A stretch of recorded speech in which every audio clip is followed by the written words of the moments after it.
qui est de nationalité anglaise, si je ne me trompe.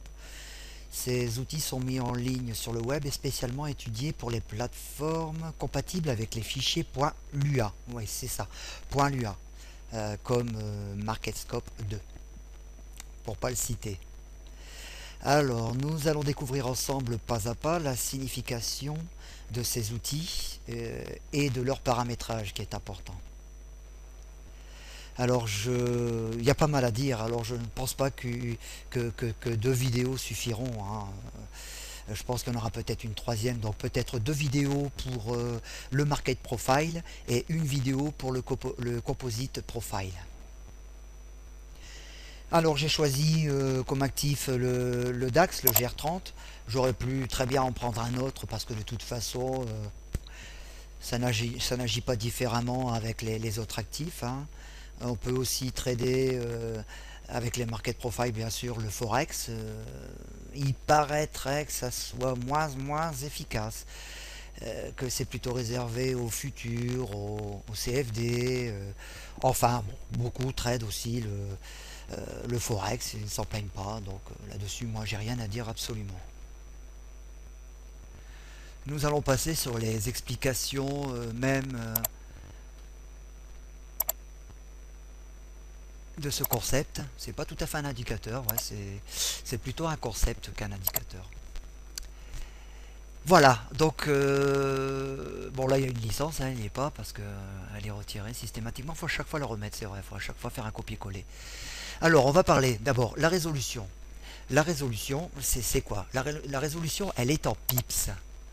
Là il y en a 5. On choisit la résolution en fonction de son actif. Surtout. Bon là, le DAX, c'est un actif qui bouge pas trop. Bon, c'est vrai, des fois, il dépote. Mais c'est un actif qui bouge pas trop. Donc, l'idéal, moi, je mets 1, voire 2. C'est-à-dire, plus je descends en résolution de taille frame, plus je vais mettre une petite unité. 1, par exemple. Et si je vais en monthly, je vais tenter de mettre 2, 3, voire 4 ou 5 pips en résolution. Alors pourquoi simplement parce que plus vous montez en plus vous descendez la résolution et que vous montez les tailles frame, et plus votre ordinateur va bugger. Alors, il y a beaucoup de calculs à faire, beaucoup trop, donc c'est pour ça qu'il faut jouer avec la résolution pour ne pas faire bugger sa plateforme, y compris son ordi, quoi. Alors voilà, donc on a dit résolution en pips. Bon, c'est quoi un pips? Le pips, c'est l'action du prix par une unité de mouvement. Voilà. Ensuite, on passe au profiling mode. Alors là, on a plusieurs choix. Là, je vois intraday profile, daily, weekly, monthly, manuel profile. On verra, c'est pas mal non plus.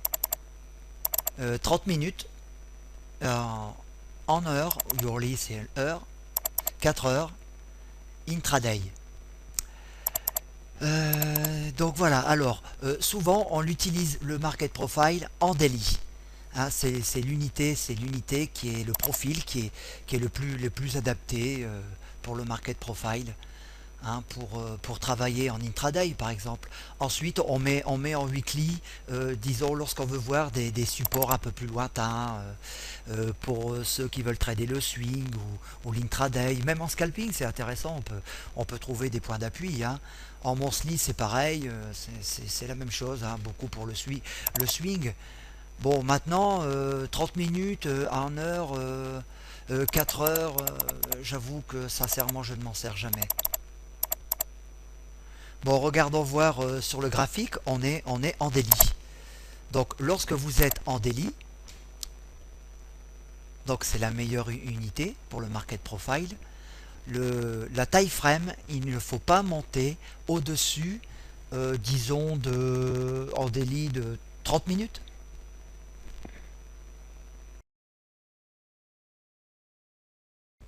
Car au-dessus, nous n'avons pas assez d'informations sur le graphique.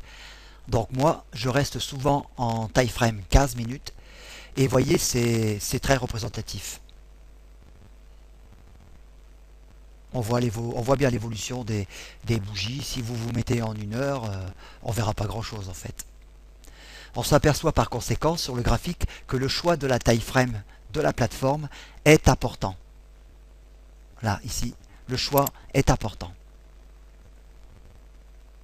Par exemple, pour le scalping, vous vous servirez de la taille frame 1 minute, 5 minutes essentiellement, jusqu'à un maximum de 30 minutes. De cette façon, vous pouvez élargir la vision du marché en 30 minutes afin d'obtenir des points de réjection ou au contraire de ralentissement du marché, ce qu'on appelle les LVN et HVN. Bon, on traitera ça dans une autre vidéo plus tard. Pour l'instant, il ne s'agit pas de trading, mais plutôt d'explication des outils de Stephen Dickinson. Le weekly et le monthly, serviront à voir les zones qui ont été travaillées en termes de volume composite surtout. Bon, le volume composite, on le verra d'ici 5 minutes. On le verra après. Vous pourrez en retirer des zones très précises sur lesquelles vous pourrez compter. De toute façon, en vous exerçant avec votre plateforme, vous vous rendrez vite compte des effets d'un mauvais paramétrage. Ah, un autre point aussi très important, c'est le fait de passer d'un actif à un autre en oubliant de changer la résolution. Je prends par exemple le DAX et je veux afficher le Gold. Il y a une énorme différence dans l'actif. Le DAX bouge très peu, mis à part la journée d'aujourd'hui où je crois que c'est 200 pips, mais c'est exceptionnel. Par contre, le Gold, lui, peut bouger 2000, 3000 pips sur la journée. Vous vous rendez compte? Donc c'est énorme. Donc on peut très bien comprendre que ce n'est pas la même résolution. Je vais vous donner l'exemple. Là, je suis sur le GER. Je veux passer sur le Gold. Il ne faut surtout pas que je reste en résolution 2. Si je laisse en résolution 2 et que je passe ici directement sur le Gold, alors là, l'affichage, vous en avez pour 1 heure. Et il faudra, pour gagner du temps, redémarrer la plateforme, donc l'ordinateur qui va planter. Donc, je clique, je change ma résolution. Pour pas avoir de surprise, je mets 50. Une plus grande, c'est pas grave. Voilà, là ça m'affiche pas grand chose, c'est normal. Par contre, je vais passer sur le Gold, je vais même passer en 1 heure. Je vais sur le Gold. Un petit temps de chargement, voilà. Donc là on affiche le Gold en 1 heure. Maintenant ce qu'on peut faire, vous descendez progressivement. On passe en 15 minutes si vous voulez le travailler en 15 minutes pour plus de précision. Voilà, vous voulez plus de finesse, maintenant on peut se permettre de descendre. On va mettre 20. 20 pips en résolution, voilà. C'est impeccable. Vous voyez? Donc là on affiche le Gold. Donc ce point-là est très important et il ne faut pas l'oublier parce que si vous êtes sur un trade en scalping et que vous changez la résolution, admettons pour voir un nouveau point pour pouvoir couper ou je ne sais pas ou quelque chose dans ce genre-là, et si vous plantez la plateforme au beau milieu d'un scalp, eh ben vous êtes beau. Bon, maintenant nous allons passer à un profil qui est très intéressant. C'est le profil manuel. Daily, Weekly, Monthly, Manuel Profile. Celui-ci il est intéressant. Dans la mesure où vous décidez de tous les paramètres vous-même, ce profil permet de positionner vos TPO ou vos volumes là où vous désirez sur le graphique. C'est ça qui est important. Il suffit de le paramétrer, de faire un clic gauche à l'endroit du graphique. Donc là je vais, oui je reste sur le Gold. Voilà, donc là il disparaît. Je veux afficher par exemple cette partie uniquement. L'autre partie ici ne m'intéresse plus. Donc je clique sur cette partie, je clique un clic droit, un gauche, un droit. Là en bas vous avez Market Profile manuel, Add Split. Market Profile, Remove Split, Clear All Split. 3 lignes. Donc là je vais additionner un split. Voilà, il s'affiche à l'endroit où j'ai voulu. Donc nous avons les volumes. J'en veux un ici, pareil. Clic gauche, clic droit. Je rajoute. Il va se soustraire au premier. Et on va afficher la zone qui nous intéresse pour travailler. Maintenant, un autre exemple de paramétrage du profil manuel c'est d'avoir les volumes. Je vais passer en 1 heure ou en 2 heures par exemple. C'est d'avoir les volumes composites, ce qui sont les volumes horizontaux, travaillés sur la période de temps que vous définissez vous-même. Donc ici on est toujours sur le gold, je suis passé en time frame 2 heures. Je veux à compter du... Oh, ça, voir ce qui s'est passé, allez on va aller plus loin encore. Allez, par exemple, le 2 novembre 2012, tout ce qui est passé en volume à compter du 2 ou 5 novembre 2012. Donc, je clique gauche, droit, je fais ajouter. Il cherche. Bon, j'espère, j'aurais peut-être dû démarrer. Non, la résolution, ça va. Voilà. Donc ici, on a les TPO. On reclique dessus. On vient chercher les volumes. Voilà. Ça s'affiche.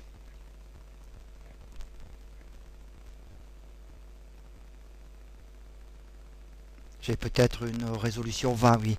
C'est vrai, parce que bon, en 2 heures, c'est peut-être un peu... voyez, bon, c'est assez cinglant comme couleur, donc c'est très concentré.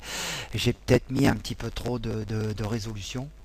Bon, je vais en enlever tout de suite. Marc, ça vous donne au moins un exemple. On va passer au double à 40.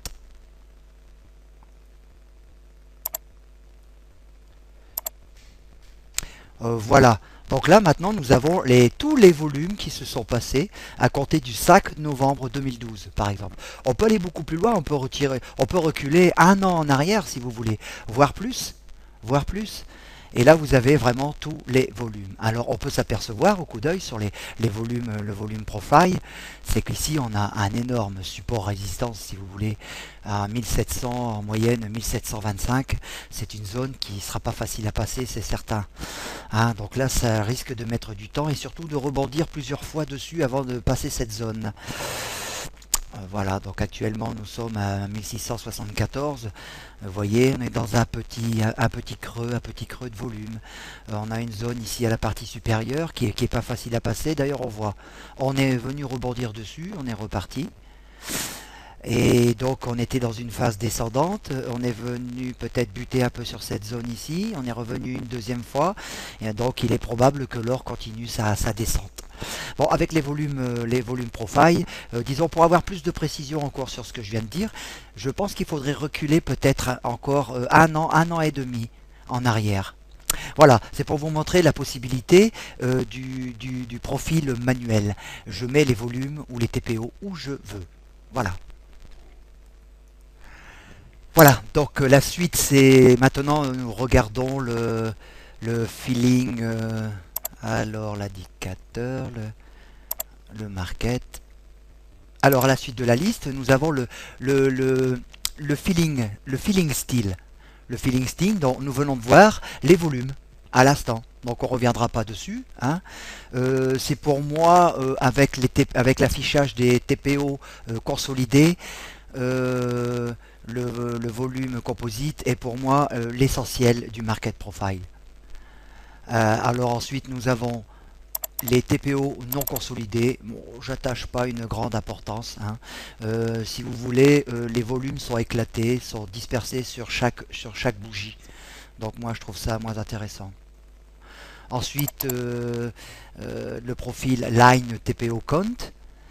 Hein, donc c'est le total des lettres sur la même ligne qui est représenté sur ce niveau par une droite proportionnelle au nombre de TPO. Donc c'est encore un cas particulier qui doit intéresser un faible pourcentage de traders.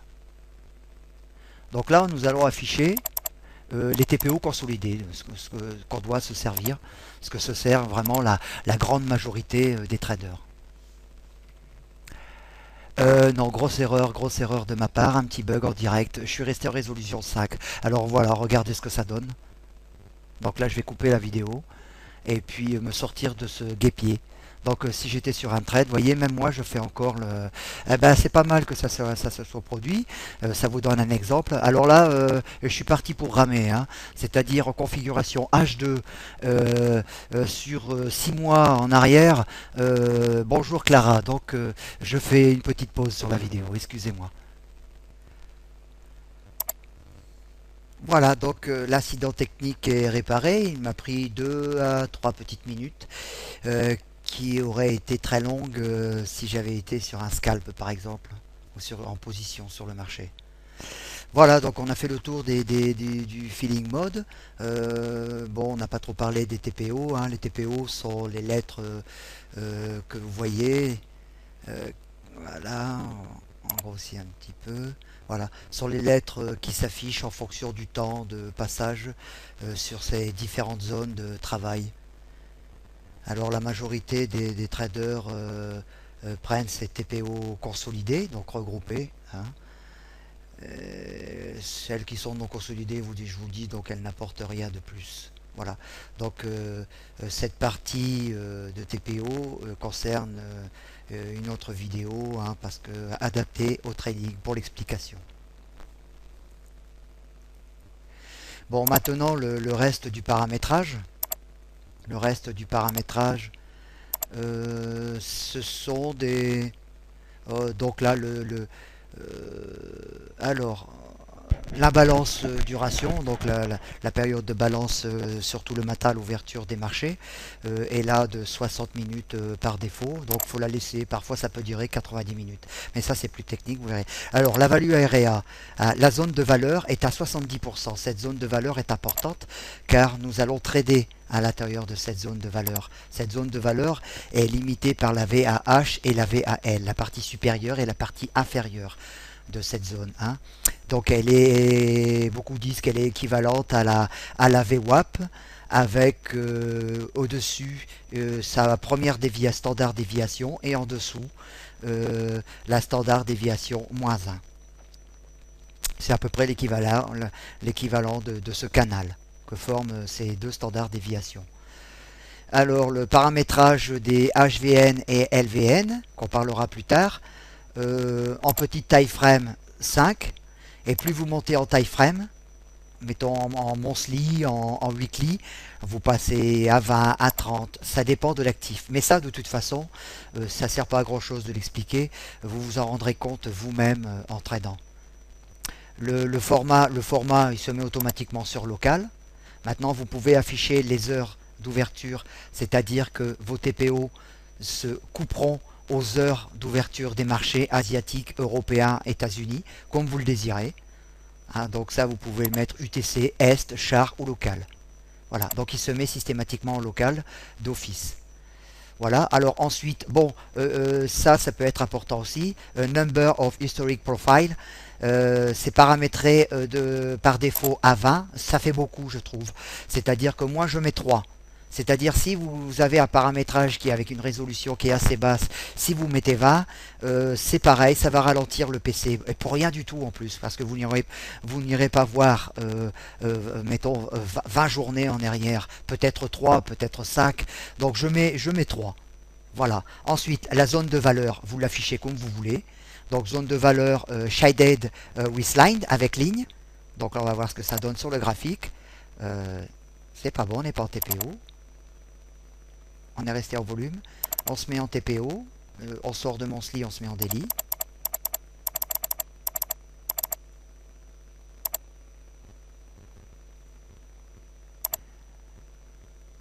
Voilà. Ok, donc... ah voilà, donc j'en avais mis 2. Pardon, la voici. Donc on se met... on en met 3. La zone de valeur, soit vous la mettez en ligne. Voilà. Donc vous affichez la zone de valeur qui est ici. Voilà. L'autre jour, elle était là, elle est presque identique sur le gold. D'une journée sur l'autre, elle a été presque identique. C'est pas souvent le cas, hein. Voilà. Ou alors, vous l'affichez en shaded, voilà, en couleur. Vous choisissez l'opacité comme vous voulez. On va pas rester 2 heures là-dessus parce que la vidéo grimpe. Ligne avec shaded. Voilà, donc on va rester en shaded. Maintenant, vous pouvez enclencher le show développement. Donc vous allez voir. Voilà. Donc là, si vous voulez, la zone de valeur suit la réalité du prix. Voilà, elle se déplace en fonction du prix. Par contre, ces zones où il n'y en a pas, elles peuvent très bien sûr, servir et rebondir toujours sur cette zone. Ça, nous verrons ça plus tard. Voilà, je crois que j'ai dit l'essentiel. Bon, show, LVN, on peut, si vous les mettez, ça, vous verrez ça vous-même sur la plateforme, c'est pas essentiel. Voilà, là je les affiche en fonction du paramétrage qui y était. Donc en bleu, ce sont les LVH, les zones de réjection. En rouge, les HVN, donc l'endroit où le prix est repassé très souvent. Et là, le prix où a été éjecté rapidement.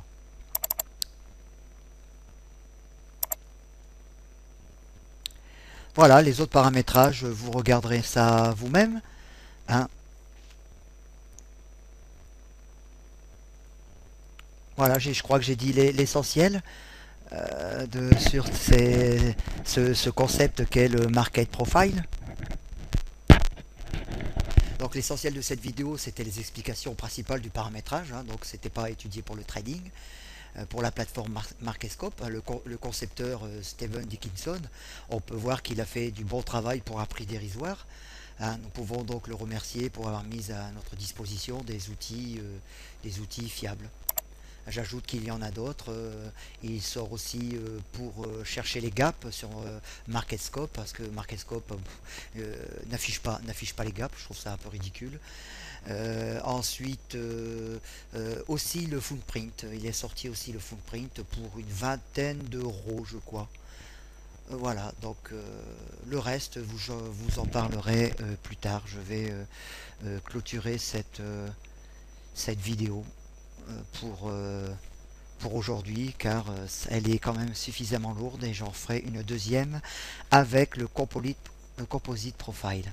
Voilà, bonne journée, au revoir et à bientôt.